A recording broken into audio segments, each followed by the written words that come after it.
Próximo. Até quando ele tenta errar, ele acerta. Pois é, menino. Ah, essa daqui é demais. Gente, a Janja, recentemente, ela deu uma entrevista falando que perguntaram pra ela sobre as mulheres e tal, e ela falou o seguinte, que as mulheres estão se sentindo mais seguras no Brasil. Eu não sei aonde, porque assim, eu não me sinto segura nesse país. Eu não tenho coragem de andar 5 metros na rua, porque eu tenho certeza que eu vou ser assaltada, agredida, estuprada, sequestrada, enfim. Porque é a realidade que a gente vive no país hoje. Você se sente segura andando na rua, Luísa? Nem um pouquinho. Então, assim, aqui onde a gente tá trabalhando, você não consegue ir mais daqui até o mercado em segurança, porque você tem medo de ser assaltado.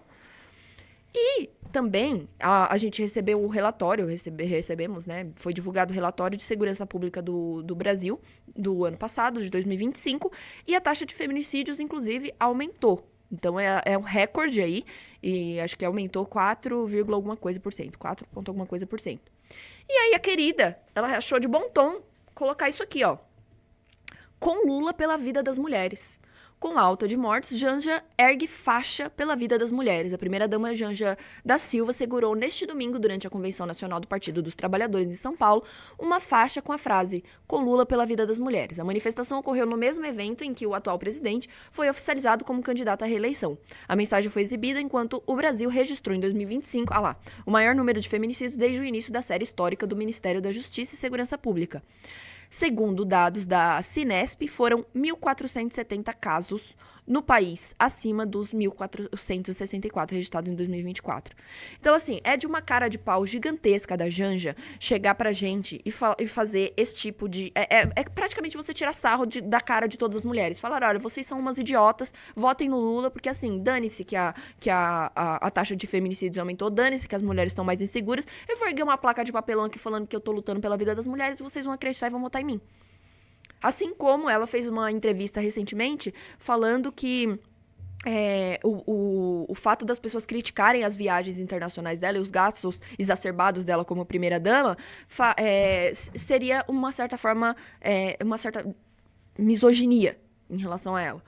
E aí, logo em seguida, ela está numa entrevista com a Tabata Amaral e ela fala que é muito importante que passe o projeto da misoginia. Por isso, eu, como mulher aqui, tenho me colocado sempre contra esse projeto. Por quê? É um projeto muito amplo. Você não sabe o que pode ou não ser enquadrado como misoginia. Nesse caso, por exemplo, se o projeto já fosse uma lei em vigor, a Janja poderia processar centenas ou milhares de pessoas que criticam os gastos dela como primeira-dama. Lembrando que primeira-dama não é um cargo. Não é um cargo. Ela tem um gabinete próprio. Ela faz viagens internacionais. Durante o governo Lula, ela passou quase 180 dias fora do Brasil. E ela teve a pachorra, a cara de pau, de olhar na nossa cara e falar: ai, gente, a gente não teve nem a possibilidade de fazer uma lua de mel decente. É muito difícil ser primeira-dama. É chamar todas as brasileiras, todos os brasileiros de idiota. Porque não sei se vocês sabem, mas a gente trabalha 5 meses por ano só para pagar imposto. Só para pagar imposto. 5 meses. Só para pagar imposto. Isso fora a notícia que a gente reagiu aqui recentemente, que a gente trabalha 131 horas para poder comprar uma cesta básica. E aí vem essa abençoada, para não falar outra coisa, mas eu acho que vocês me entenderam, fazer esse tipo de tiração de sal com a nossa cara. Ela querendo viagem, ela querendo lua de mel, ela falando que as mulheres são seguras. É bem falar assim, olha, vocês vão acreditar em tudo que eu falar pra vocês porque vocês são um bando de trouxa. Entendeu? Então, assim, a gente teve o congresso esse fim de semana da missão e eu fiquei muito feliz porque o primeiro congresso que eu fui, antes de existir a missão, foi o do MBL em 2024. Eu fui como militante, estava na plateia, tudo, e tinha pouquíssimas mulheres. Isso me chamou muita atenção. E a gente sabe que o meio político é um meio que não é muito feminino, é um meio naturalmente mais masculino, tá tudo bem. E aí, no congresso do ano passado, também, eu já fui como militante do MBL, trabalhei lá no congresso, e eu vi mais mulheres. Achei ótimo. No congresso da missão, esse fim de semana, gente, tinha muita mulher. E assim, tinha grupos de mulheres. Grupos, tipo, de 3, 4 mulheres que vieram. Ai, Ana, que legal, a gente acompanha você e tal, gostamos do seu trabalho. Então, é legal que as mulheres estejam se interessando por política e estudando mais do que o raso.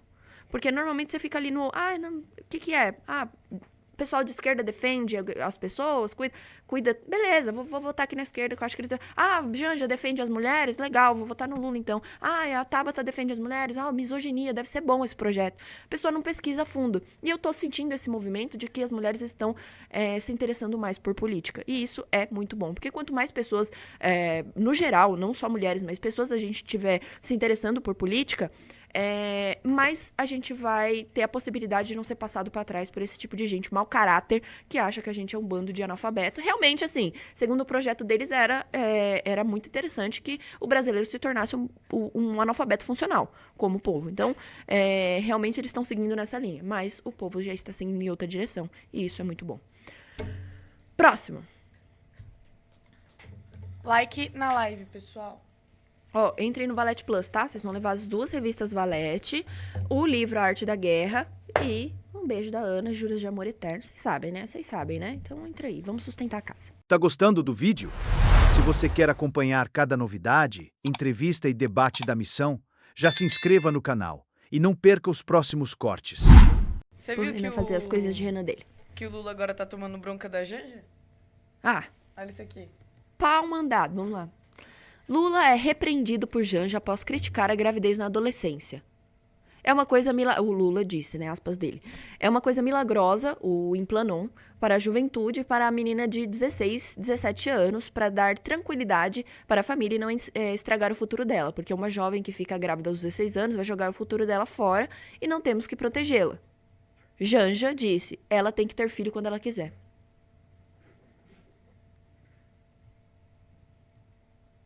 Vocês acham que essa pessoa que falou isso, de uma menina de 16 anos, ela é a favor das mulheres?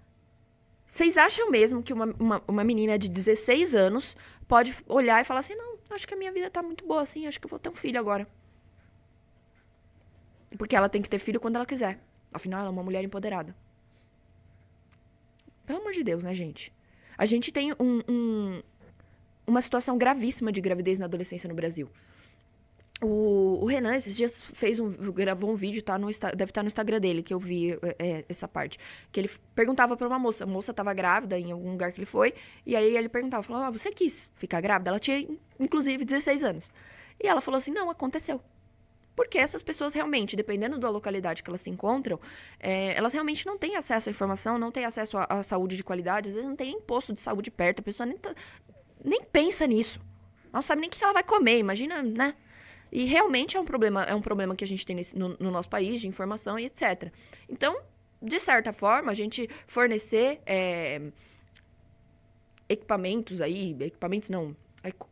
métodos contraceptivos nos postos e dar educação sobre isso, a gente reduz grandemente a gravidez na adolescência, que é um problema muito grave no nosso país.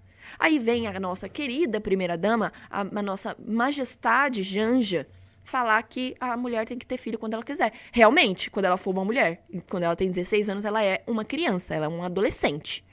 Ela é uma adolescente. Ela não pode escolher ter um filho, porque ter um filho é uma responsabilidade muito grande. Você precisa ter o mínimo de estrutura, e como o Arthur falou aqui esses dias, é a decisão mais importante da sua vida. Você não só vai ter um filho, você vai ter que educar um cidadão. Você vai ter que educar uma pessoa que vai ter que ser funcional nas suas atividades como cidadão no país, vai ter que trabalhar, vai ter que saber tratar as pessoas, vai ter que saber lidar com o mundo do trabalho, vai ter que saber a hora certa de ter um filho, tem que ter uma educação de qualidade. Você acha que uma menina de 16 anos tem essa capacidade? Me impressiona muito a Janja achar que uma menina de 16 anos tem capacidade para ter um filho, para tomar essa decisão de ter um filho, mas uma pessoa que comete um crime hediondo com 16 anos não deve ser presa. Então, peraí. Então, para tomar uma decisão mais importante da vida do ser humano, que é ter um filho, prolongar a sua espécie, educar um ser humano para a vida adulta, pro país, então ela tem idade. Então, um menino de 16 anos que estupra uma criança não tem que ser preso. Porque ele... não, gente, ele é apenas uma criança. Decidam-se. Decidam-se. Porque desse jeito aqui não tá fazendo sentido para mim. Vocês estão completamente com os valores invertidos. Enfim...